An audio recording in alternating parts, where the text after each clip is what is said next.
স্কুলে পড়লে কোরআন পড়তে হয় না, তোমার এই ফয়সালা কে দিল? কথা বলেন। কলেজের ছাত্র হওয়ার কারণে তুমি কোরআন পড়তে পারো না, মুসলমানের বাচ্চা, কে অনুমতি দিল তোমার এটা? ইউনিভার্সিটি পড়লে, ডাক্তার হইলে, ইঞ্জিনিয়ার হইলে, সাধারণ গ্রামের মানুষ হইলে আপনি মূর্খ, এই কারণে আপনি কোরআন পড়তে পারেন। আমি কির মূর্খ? কি মূর্খ কি আপনি? মানে আপনি বেড়া বেড়ি চিনেন না, এই জন্য তো মূর্খ। কথা বলেন না কেন? যে মূর্খ তার কাছে এখন দিন কি? তো বেটা চিনে না কি? ফাঙ্গাস তেলাফিয়া চিনে না। কথা বলেন। যিনি শিক্ষিত উনি যেটারে তেলাফিয়া মাছ বলে, মূর্খ এটারে ফাঙ্গাস বলে। কি বলে? তো চিনে না কি? আমারে বলেন কি চিনে না? একজন শিক্ষিত যেটারে টাইলস বলে, মূর্খ মানুষ এটারে মাড়ি কয়। কি কয়? তো অসুবিধা কি? আমারে বলেন অসুবিধা কোথায় এখানে? আপনি কি চিনেন না? ভাত চিনেন, মাছ চিনেন, চাল চিনেন, ডাল চিনেন, রাত চিনেন, দিন চিনেন, আলো চিনেন, অন্ধকার চিনেন, সুখ চিনেন, দুঃখ চিনেন, হাসি চিনেন, কান্না চিনেন, বেড়া চিনেন, বেড়ি চিনেন, টাকা চিনেন, পয়সা চিনেন। চিনেন না কি? আপনি কিসের মূর্খ? কথা বলেন। আপনি গ্রামের কৃষি কাজ করলে কোরআন শরীফ পড়তে হয় না, এটা কে ফয়সালা দিছে? অটো চালাইলে, সিএনজি চালাইলে, গাড়ি চালাইলে, গ্রামে খেটে খাইয়া কাম করলে, ব্রিক ফিল্ডে কাম করলে, মাড়ি কাটলে, এবারে আর কোরআন শরীফ পড়তে হবে না, উনি এমনি বেহেশতে যাইব গা। এই রঙের গুড্ডি কে উড়াইছে? কথা বলেন। একটা মুসলমান বাপ খামখেয়ালি করবেন না। জিন্দিগি তামসা না, জিন্দিগি শেষ বয়সকাল ফান খাইয়া শেষ করেন না। কথা বুঝছেন কি না বলেন? কোরআন আপনাকে শিখতেই হবে। হুজুর বলছেন না, ইয়াতলু আলাইহিম আয়াতিহি।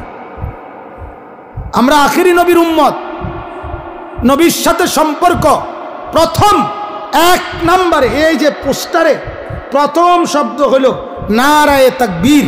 এই কথাটা এনে লিখছি চুট্টু করে। প্রথম এই পোস্টারের সম্পর্ক লেখার এই শব্দ, এটা নবীর সাথে ওই উম্মতের প্রথম সম্পর্ক যে আল্লাহর কোরআন তেলাওয়াত করে।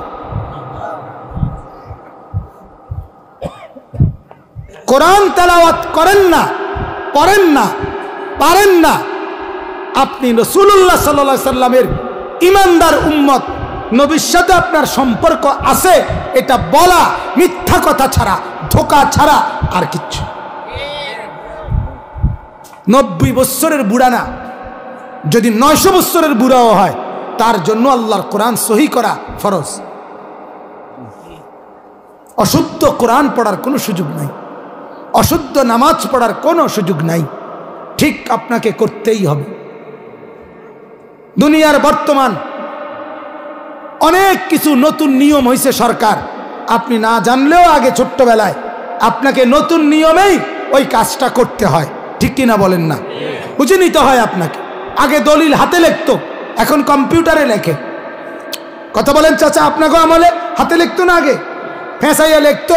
যে দলিল লিখছে তে সারা 14 গোষ্ঠীর কেউ এটি বুঝতো না, কি তাহলে লিখতো ঘুরে গাড়াইয়া। ঠিক কিনা বলেন? এখন কম্পিউটারে লেখে। তাহলে আপনি যদি বলেন বাপ দাদা 14 গোষ্ঠী কলমে লেখে আইছে, তুই বেড়া আইসো এখন কম্পিউটারে লেখতা, এটা হয়তো না, আমি এটা মানি না। না, মানতেই হবে আপনাকে।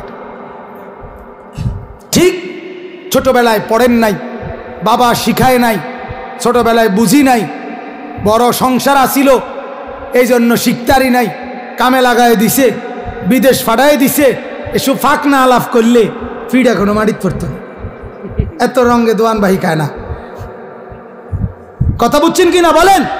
তা আমারে বললে আপনি বলতে পারবেন, হুজুররে বলে আপনি পার হয়ে যাবেন, কারণ আমার হাতে শাস্তি নাই, হুজুরের হাতে কি নাই? শাস্তি নাই। কিন্তু আরশে আজিমের মনিব আল্লাহকে বলবেন কিভাবে? বলেন না বাপ, আল্লাহকে বলার সুযোগ হবে? কিন্তু আল্লাহ তো জিজ্ঞেস করুন, ইন্নাল্লাহা সাইয়ুকাল্লিমুহু। হাদিসের মধ্যে আছে, নবীজি সাল্লাল্লাহু আলাইহি ওয়াসাল্লাম বলেন, নিশ্চয়ই আল্লাহ তাআলা কিয়ামতের দিন হাসরের মাঠে প্রত্যেকটা বান্দার সাথে, আল্লাহর কসম, আলাদা আলাদা আলাদা আলাদা কথা বলবে, একজন একজন করে, একজন একজন। ওয়াকুল্লুহুম আতিহি ইয়াউমাল কিয়ামাতি ফারদা, কোরআনের আয়াত। কিয়ামতের মাঠে আসবে, আল্লাহ বলেন প্রত্যেকেই, ফারদান ফারদান, একা একা একা, সিঙ্গেল। ফাইদা নুফিখা ফিস-সূর ফালা আনসাবা বাইনাহুম ইয়াউমাইযিন। ও আমার বাপ শুনেন, আল্লাহর কোরআনে আল্লাহ বলেন, ইসরাফিলের দ্বিতীয় ফু দিলে হাসরের মাঠ যখন কায়েম হবে, সব মানুষ যখন দাঁড়াবে, খোদার কসম আল্লাহ বলেন, ফালা আনসাবা বাইনা